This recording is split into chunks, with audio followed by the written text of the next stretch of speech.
Good afternoon, Mr. Centeno. Ano pong problema? Kasi madalas man siya niya tapos nasusunod siya. Nurse, pag-ias naman si sir. Kailan pa to? Isang buwan na.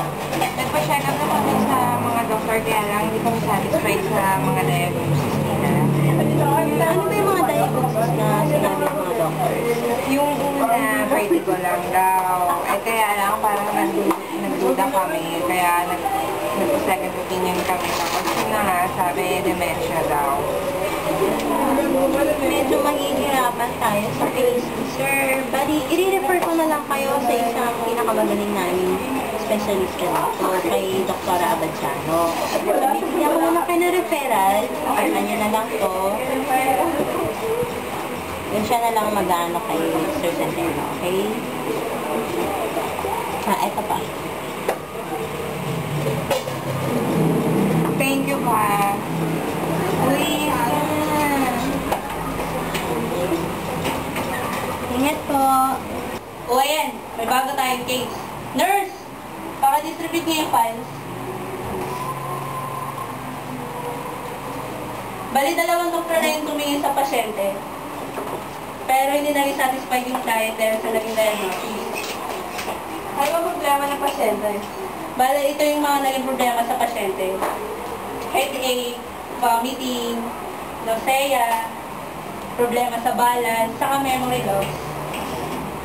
Oh, ano pa inaantay nyo? Differential diagnosis!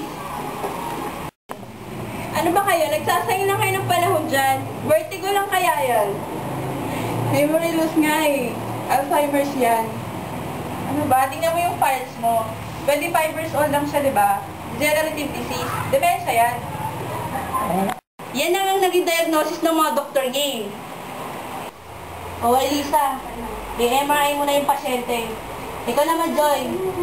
I-LP mo na yung pasyente mo. Ba't kailangan pang i-LP yung pasyente?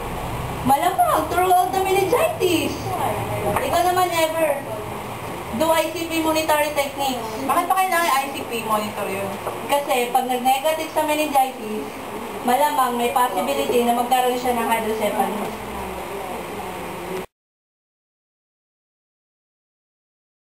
Peter lang nakapunta lang. Antay na natin si Doc sa mga talaga ng pagkakamuli. Huwag ka mag-alala sa gusto mo yun.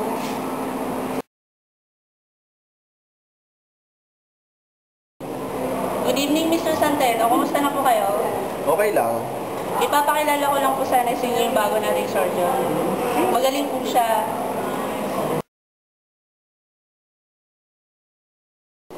Good evening, Mr. Santero.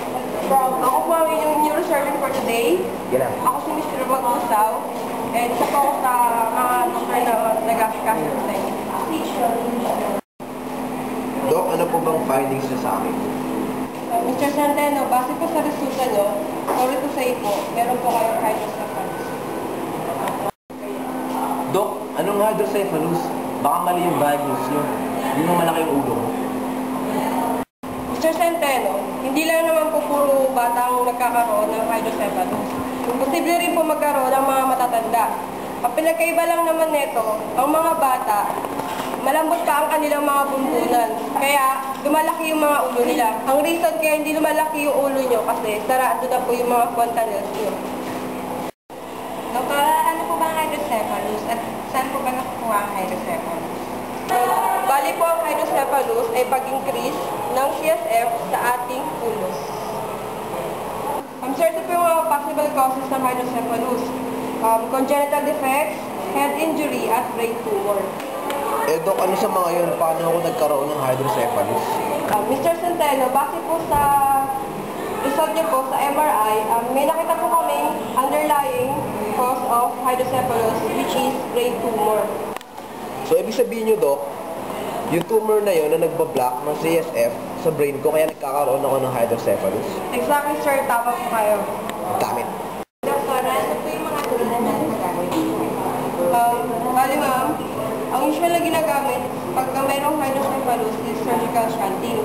Pero sa case ng inyong boyfriend, tatanggalin lang po natin yung underlying tumor niya para makabalik po sa dating flow yung CSF niya po. Mr. Centeno, maiwan ko po muna kayo saglit para mapag-usapan niyo po kung gusto niyo po magpa-surgery or hindi.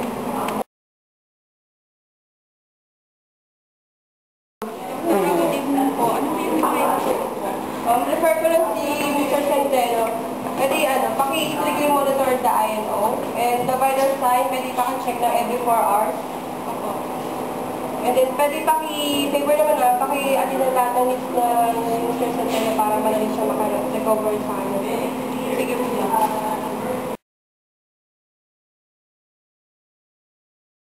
Kaya mo gusto yung ipa-schedule yung surgery. Natakot ako eh. Ano ko ba? Kaya natin yan. Basta malalagpas ng din natin itong pagsunod na ito. Ba kung ano nangyari sa akin? Hindi, kaya mo yan. Nandito lang ako. Han, alam mo, napakaswerte ko. Kasi lagi ka nandiyan sa tabi ko. Lalo na pag ganitong mga sitwasyon. Ikaw naman ang bola pa. Di kaya dito. I love you. I love you. Mahal na mahal.